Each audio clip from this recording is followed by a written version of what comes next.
The doctors stopped talking. That silence alone told Richard Hale everything he feared. He stood frozen in the private hospital corridor, staring through the glass wall at the tiny body lying on the bed.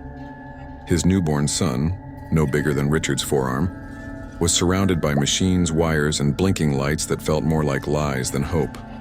Moments earlier, 15 of the best specialists money could buy had been inside that room. Now they were gone, no rush, no urgency, just quiet footsteps walking away. Richard was a billionaire. He owned companies on 3 continents. He could move markets with a phone call. But none of that mattered now. The head physician finally spoke, his voice heavy. "We've done everything possible." Richard turned sharply. "Everything?" His voice cracked on the word. The doctor nodded. "Your son's condition is extremely rare. His organs are failing one by one. Even with unlimited resources, there is nothing more modern medicine can do." Richard laughed, a short, broken sound that didn't belong to him. "You're telling me there's no solution," he said. "No surgery, no trial, no experimental treatment?" The doctor looked away. "There is no hope." Those words hit harder than any loss Richard had ever known. Inside the room, the baby let out a weak, breathless cry. It barely sounded human. Richard pushed past the doctors and entered the room. He placed a trembling finger against the incubator's glass. "I built an empire from nothing," he whispered. "You're my son. You're not allowed to give up." But the machines didn't answer. Hours passed, then more. As night fell, the hospital grew quiet. Nurses moved softly. The city lights outside blurred through Richard's tired eyes. He hadn't eaten, he hadn't slept. He hadn't moved. That was when he noticed her. A small figure standing near the doorway. She couldn't have been more than 12.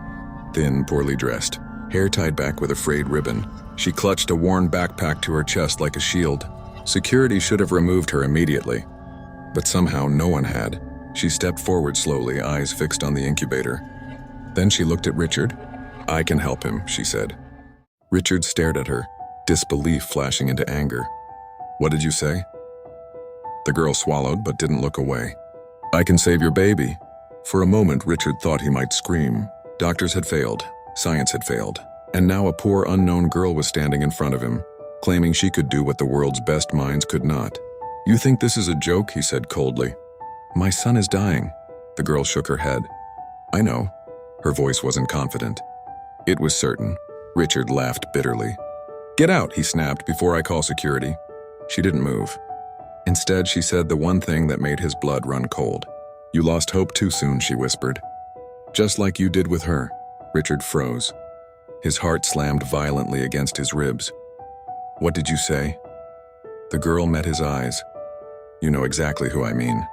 The machines beeped louder. And suddenly, for the first time that night, Richard felt fear that had nothing to do with losing his son. The hospital corridor smelled of antiseptic and quiet despair. Machines hummed softly behind the glass walls, each beep a reminder that time was slipping away. Daniel Rothman stood motionless outside the neonatal intensive care unit, his expensive suit wrinkled for the first time in years. The billionaire who controlled boardrooms and governments now felt completely powerless. Inside the incubator lay his newborn son, Noah, tiny, fragile, fighting a battle doctors said he could not win. Congenital complications, one doctor had said earlier, avoiding eye contact. "We've tried everything medically possible," another added. A third had been blunt. "Prepare yourself. He may not last the night." Daniel clenched his fists. Money had always solved his problems. Always. Yet now, surrounded by the best doctors in the country, his wealth meant nothing. As visiting hours ended, nurses gently asked families to leave. Daniel refused. He sat alone in the dim waiting area, staring at the floor, replaying every decision of his life. Missed calls, missed dinners, missed moments. Was this the price? That was when he noticed her. She sat quietly near the vending machines. A thin teenage girl wearing worn-out shoes and holding a small cloth bag tightly against her chest. She didn't belong here. Not in this private hospital reserved for elites. Her eyes were closed, lips moving silently as if praying. Daniel ignored her at first. People came to hospitals all the time, but then she stood. She walked slowly toward him, hesitation in every step. When she spoke, her voice was soft but steady. "Sir, I know this will sound strange." Daniel looked up, irritation flashing across his tired face. "This area is restricted. I know, she said quickly. I'm sorry, I'll leave. She swallowed. Your baby, he's still alive. Daniel's heart skipped. How do you know that? She pointed gently toward the ICU doors. Because he hasn't given up yet. Something about her certainty unsettled him.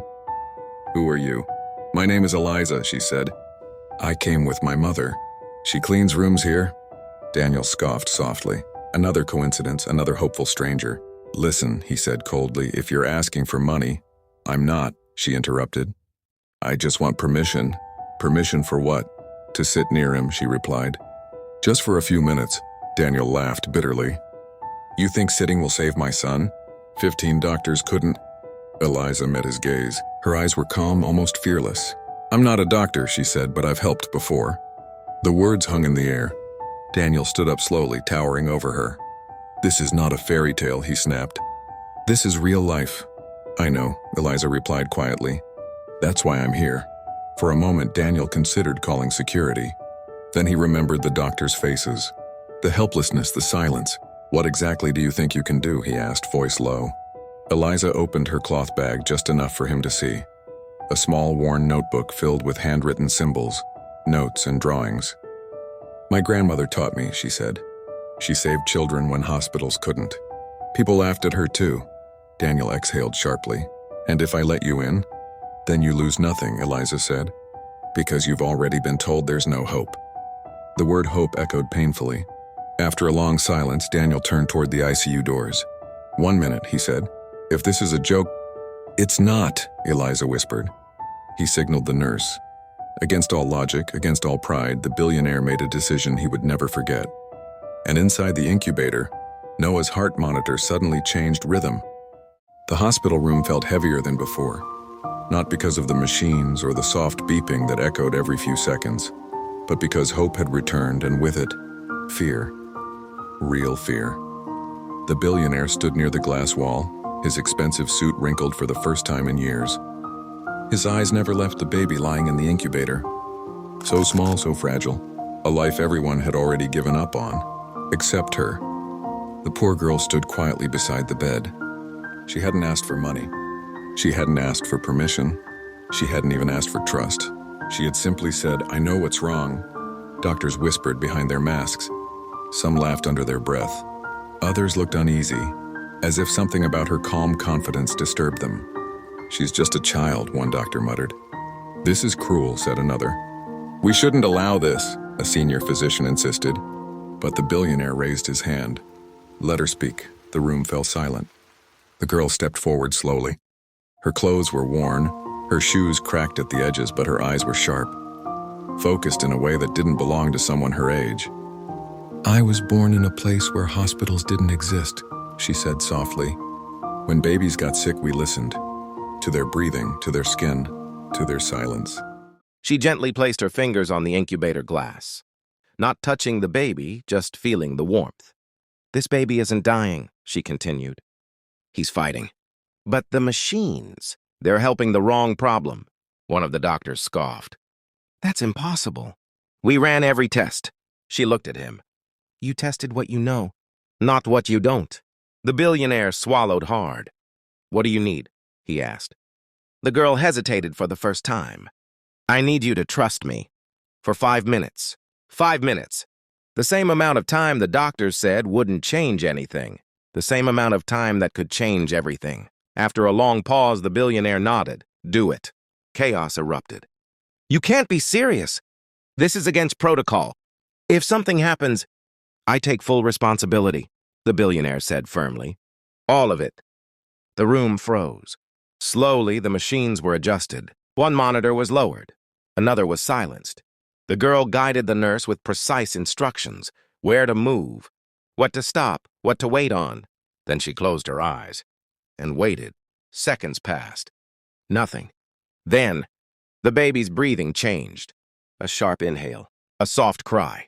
The sound cut through the room like lightning. One nurse gasped. Another dropped her clipboard. The monitor spiked, not dangerously, but strongly. Alive. Very much alive. The girl opened her eyes. He just needed space, she whispered. Not pressure. The billionaire collapsed into the nearest chair.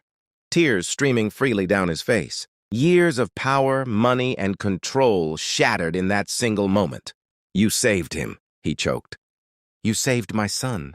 She shook her head slowly. "He saved himself," she said. "I just listened." Outside the room, the doctors stood frozen. No words, no explanations. Because sometimes miracles don't come from money. They come from those the world never listens to. And this was only the beginning. The hospital room felt heavier than before, not because of the machines, or the soft beeping that echoed every few seconds, but because hope had returned, and with it fear, real fear. The billionaire stood near the glass wall, his expensive suit wrinkled for the first time in years. His eyes never left the baby lying in the incubator. So small, so fragile, a life everyone had already given up on, except her. The poor girl stood quietly beside the bed. She hadn't asked for money. She hadn't asked for permission. She hadn't even asked for trust. She had simply said, "I know what's wrong." Doctors whispered behind their masks. Some laughed under their breath. Others looked uneasy, as if something about her calm confidence disturbed them. "She's just a child," one doctor muttered. "This is cruel," said another. "We shouldn't allow this," a senior physician insisted. But the billionaire raised his hand. "Let her speak." The room fell silent. The girl stepped forward slowly. Her clothes were worn, her shoes cracked at the edges, but her eyes were sharp, focused in a way that didn't belong to someone her age. "I was born in a place where hospitals didn't exist," she said softly. "When babies got sick, we listened. To their breathing, to their skin, to their silence." She gently placed her fingers on the incubator glass, not touching the baby, just feeling the warmth. "This baby isn't dying," she continued. "He's fighting." "But the machines, they're helping the wrong problem," one of the doctors scoffed. "That's impossible." "We ran every test." She looked at him. "You tested what you know, not what you don't." The billionaire swallowed hard. "What do you need?" he asked. The girl hesitated for the first time. "I need you to trust me. For 5 minutes. 5 minutes. The same amount of time the doctors said wouldn't change anything. The same amount of time that could change everything." After a long pause, the billionaire nodded. "Do it." Chaos erupted. "You can't be serious. This is against protocol. If something happens, I take full responsibility," the billionaire said firmly. "All of it." The room froze. Slowly, the machines were adjusted. One monitor was lowered. Another was silenced. The girl guided the nurse with precise instructions, where to move, what to stop, what to wait on. Then she closed her eyes and waited. Seconds passed. Nothing. Then, the baby's breathing changed. A sharp inhale, a soft cry. The sound cut through the room like lightning. One nurse gasped. Another dropped her clipboard. The monitor spiked, not dangerously, but strongly. Alive, very much alive. The girl opened her eyes. "He just needed space," she whispered. "Not pressure." The billionaire collapsed into the nearest chair, tears streaming freely down his face. Years of power, money, and control shattered in that single moment. "You saved him," he choked. "You saved my son." She shook her head slowly. "He saved himself," she said. "I just listened." Outside the room, the doctors stood frozen. No words, no explanations. Because sometimes miracles don't come from money. They come from those the world never listens to. And this was only the beginning. The room went completely silent after the words left her mouth. "I am your daughter." The billionaire didn't move. He didn't breathe. For a moment, even the machines around the hospital bed seemed to fade into nothing. His mind rejected the sentence before his heart could process it. "That's impossible," he finally said, his voice low, controlled, but trembling underneath. "My daughter died 25 years ago." The girl shook her head slowly. Tears slipped down her cheeks, but her eyes stayed locked on his. "That's what you were told." He stood up so suddenly that the chair behind him scraped loudly against the floor. Doctors outside glanced through the glass, sensing the tension. "You expect me to believe this?" he snapped. "You walk in here, poor, uninvited, talking about miracles, and now this?" She flinched, but she didn't step back. "I don't want your money," she said quietly. "I never did. I came because my brother is dying, And because I promised myself I wouldn't run anymore. The word brother cut through him. My son? He asked. She nodded. We share the same blood. Anger surged through him, sharp and uncontrollable. Get out, he said. Security! Check the scar, she interrupted softly. He froze. What scar? He asked, almost whispering. The one on your left shoulder. From the car accident. The night my mother was taken away. His chest tightened. No one knew about that scar. Not the media. Not his doctors. Not even his closest associates. How do you know that? He asked. She reached into her bag and pulled out a worn photograph. The edges were torn, the colors faded. It showed a younger version of him, before the suits, before the billions, standing beside a woman with tired eyes but a gentle smile. In her arms was a baby girl. His knees weakened.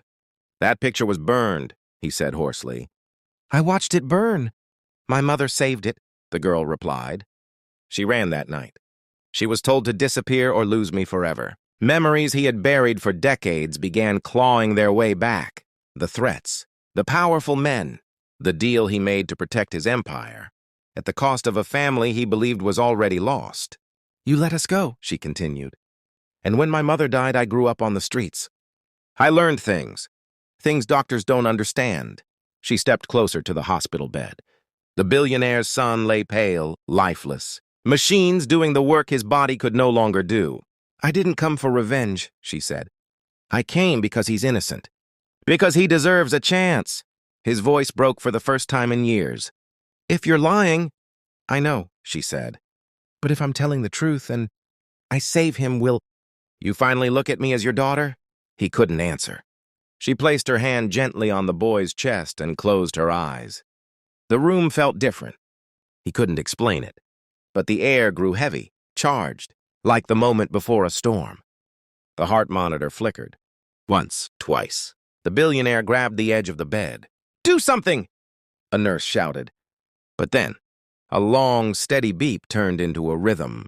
The line on the screen rose, and his son took a breath. The billionaire collapsed to his knees. Outside the room, alarms rang, not in warning, but in disbelief. And for the first time in his life, the world's most powerful man realized something, terrifying and beautiful at the same time. The greatest miracle he had ever lost had come back. The room went completely silent after Emily's last words. I wasn't supposed to survive. The billionaire felt as if the air had been sucked from his lungs. His hands trembled as he slowly lowered himself into the chair beside the hospital bed. For the first time in years, his power, his money, his influence, none of it mattered. What do you mean? He asked quietly. Who decided that? Emily hesitated. Her eyes drifted to the window, where rain slid down the glass like tears. The people who took me, she said. The ones who experiment on children. The ones who erase lives and replace them with silence. The shopkeeper swallowed hard.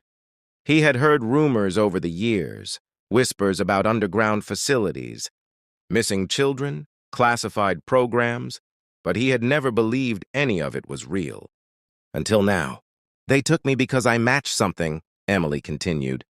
A rare genetic marker. They said my body could heal, regenerate, survive things others couldn't. The billionaire's heart skipped a beat. That's why your son is still alive, she said softly. He looked at her sharply. You're saying my son has the same condition?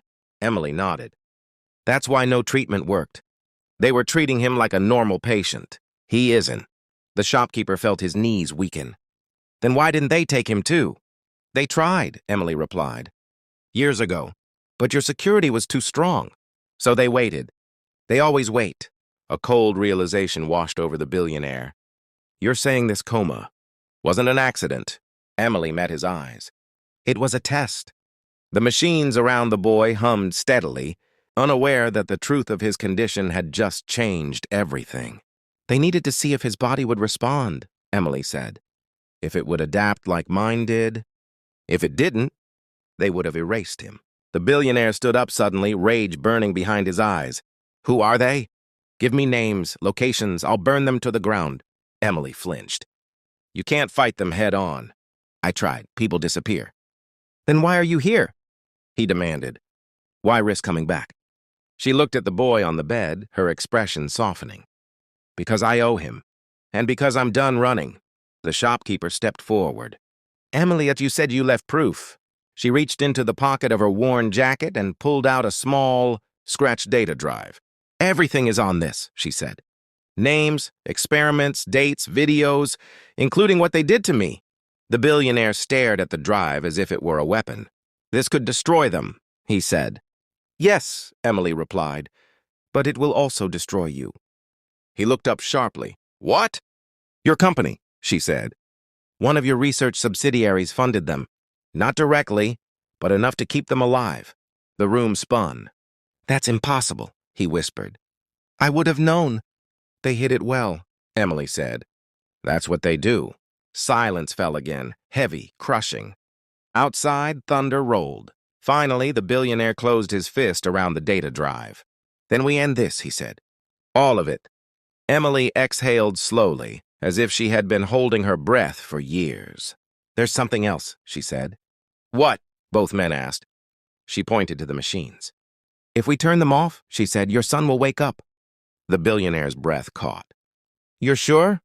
I've done it before, she replied. But once we do, there's no going back. They'll know, and they'll come. The shopkeeper looked from Emily to the billionaire. Then we'd better be ready. Emily stepped closer to the bed, placing her hand gently over the boy's chest. For 10 years, she whispered. They controlled my life. Her eyes hardened. Tonight we take it back. The underground chamber fell into an uneasy silence. The alarms had stopped. The lights flickered once, then stabilized. For the first time since the nightmare began, there was no sound of boots, no voices barking orders, no metal doors slamming shut. Emily stood frozen, her chest rising and falling rapidly, as if her body didn't yet believe it was over. The shopkeeper slowly lowered the device she had forced into his hands. The small black recorder, its red light still blinking. It had captured everything. Voices, orders, confessions, names, proof. It's done, he said quietly, his voice breaking.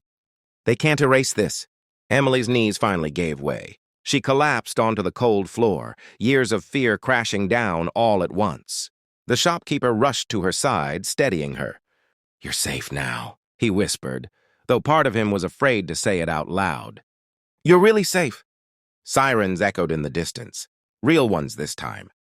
Not the underground alarms, but police. Federal units. Investigators who had finally been given enough evidence to believe the impossible. Emily looked up at him, tears streaming freely. I didn't think anyone would come, she said. I thought I'd die down here like the others. You didn't, he replied. Because you were brave enough to come back.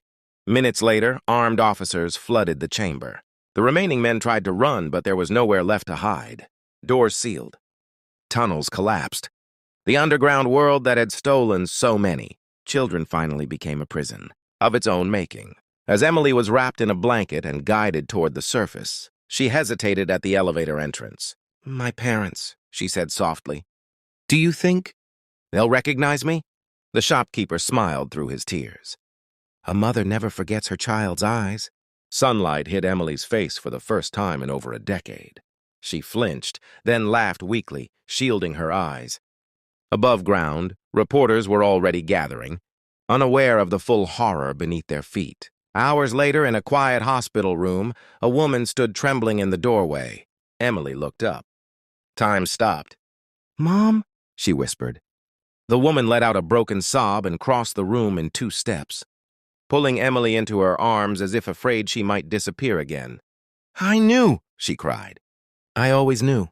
Across the room, the shopkeeper turned away, giving them privacy, his own heart finally at peace. He had lived with guilt for years, wondering if he could have done more that night in the alley long ago. Now he had his answer. Days later, the story exploded across the world. Hidden networks, missing children, an underground operation that had existed for decades, exposed by one girl who refused to stay silent, Emily testified. The recorder played. People were arrested. Names fell. Power collapsed. And in the small shop on the corner of a quiet street, a handwritten sign appeared in the window. Closed for good reasons.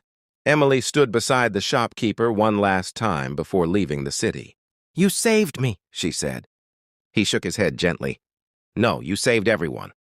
As she walked away into a future that was finally her own, the shopkeeper watched her disappear, not into darkness this time, but into light. And for the first time in many years, the world felt a little less broken.